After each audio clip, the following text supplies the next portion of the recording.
আমি বহুতবাৰ ইয়াৰ আগে আমি কেইবাবাৰো দাবী জনাই আহিছোঁ আৰু সংবাদ মাধ্যমৰ সহযোগত আমি এই বাতৰি পৰিৱেশন কৰিছোঁ যে ইয়াত যিটো ৰাষ্ট্ৰীয় ঘাইপথ নিৰ্মাণ কৰিছে সেই ৰাষ্ট্ৰীয় ঘাইপথ নিৰ্মাণকাৰী সংস্থাই যদি তেওঁলোক বাহিৰৰ কোম্পানী তেওঁলোকে নাজানে যে ইয়াত হাতী আছে, জীৱ জন্তু পাৰ হৈ এই প্ৰবাহ সংৰক্ষিত যি প্ৰস্তাৱিত বন্যপ্ৰাণী অভয়াৰণ্য আছে সেই অভয়াৰণ্যৰ হাতী আৰু অন্যান্য জীৱ জন্তুসমূহ ৰাস্তাৰ ইপাৰ হয়। কিন্তু সেই দায়িত্বটো আছিলে বন বিভাগৰ।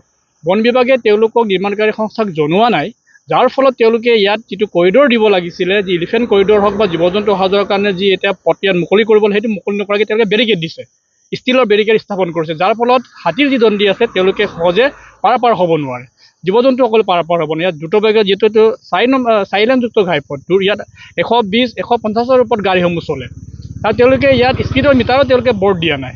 গতিকে আমি বাৰে বাৰে কৰাৰ পিছত যিহেতু তেওঁলোকৰ চকু মেল খোৱা নাই বন বিভাগে, আমি ৰাজহ বিভাগো দাবী জনাই আহিছিলোঁ আৰু আমি ইয়াৰ যোগেদি আমি পুনৰবাৰ সেইকাৰণে আজি পুনৰ আমি এইটো ক'বলৈ বাধ্য হৈছোঁ যে অতি সোনকালে যদি বন বিভাগ, ৰাজহ বিভাগ আৰু ৰাষ্ট্ৰীয় ঘাইপথ নিৰ্মাণকাৰী সংস্থাই যদি এই 10 দিনৰ ভিতৰত যদি তেওঁলোকে ইয়াৰ যিটো বেৰিকেড, ষ্টীলৰ বেৰিকেড যদি আঁতৰাই নুগুচায়, তেতিয়াহ'লে আমি পুনৰ সকলো সকলো দল সংগঠন ৰাইজ ওলাই আহি, প্ৰকৃতিপ্ৰেমীসকল ওলাই আহি এই বেৰিকেড কিন্তু আমি নিজে গুচাবলৈ বাধ্য হ'ম।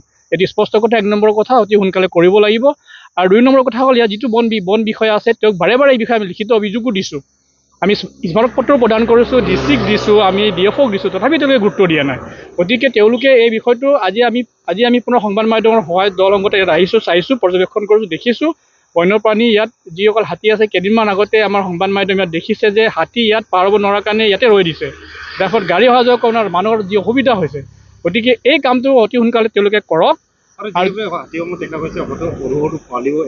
সেইটোতে এতিয়াতো যাওক, এতিয়া বাৰিষাৰ সময়, হাতীসমূহ এতিয়া যিহেতু প্ৰবাহটো অলপ দ এৰিয়াত আছে আৰু সেইকাৰণে যিটো দ অঞ্চল বা তেওঁলোকে যি ওখ স্থান তালৈ যাবলৈ বিচাৰে।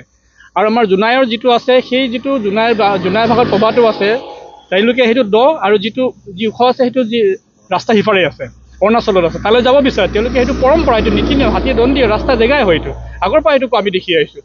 যাৰ ভিতৰত কিন্তু নতুনকৈ নিৰ্মাণকাৰী সংস্থাত বেৰিকেড দিয়াৰ কাৰণে তেওঁলোকে যাব নোৱাৰা হৈছে। হাতীৰ পোৱালি পাৰ হ'ব নোৱাৰে। ইয়াত হাতী পোৱালি কেনেদৰে পাৰ হ'ব আপোনালোকে নিজে দেখিছে, ইয়াত জীৱ জন্তু কেনেকৈ পাৰ হ'ব। গতিকে আমি দাবী জনাইছোঁ, পুনৰ আমি কৈছোঁ অতি সোনকালে সেইটো কৰক। যদি অন্যথা তেওঁলোকে যদি অতি সোনকালে ব্যৱস্থা গ্ৰহণ নকৰে, তেতিয়াহ'লে আমি কিন্তু জোনাইবাসী ৰাইজে নিজে আগবাঢ়ি আহি এই বেৰিকেড ভাঙিবলৈ আমি বাধ্য হ'ম। সেইটোৱে আমাৰ কথা।